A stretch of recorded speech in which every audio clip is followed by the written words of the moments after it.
পালন করে বিষ্ণুজির উপাসনা করেন এবং পূর্ণ নিষ্ঠার সাথে কামিকা একাদশী উপবাস করেন, তারা জীবনের সাফল্যের সাথে সাথে মোক্ষ লাভ করেন। যেহেতু এই দিন ভগবান বিষ্ণুর পুজো করার দিন, তাই এটিকে হরির দিন বলা হয়ে থাকে। কামিকা একাদশী হলো শ্রাবণ মাসের কৃষ্ণপক্ষের একাদশী, কামিকা একাদশী নামে পরিচিত। এই একাদশী পালনে সকল পাপ মোচন হয়।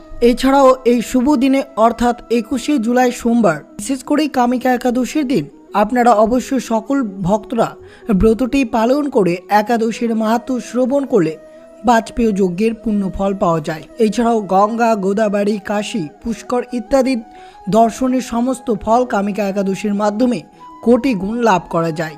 সাগর, অরণ্য, সমৃদ্ধ সমগ্র পৃথিবীর দানের ফল লাভ করা যায়। তা অবশ্যই সকল কৃষ্ণ ভক্তরা এই শুভ দিনে ব্রতটি পালন করে সঠিক আচার নিয়ম মেনে অবশ্যই ব্রতটি পালন করুন। দেখবেন সকল মনস্কামনা পূর্ণ হবে।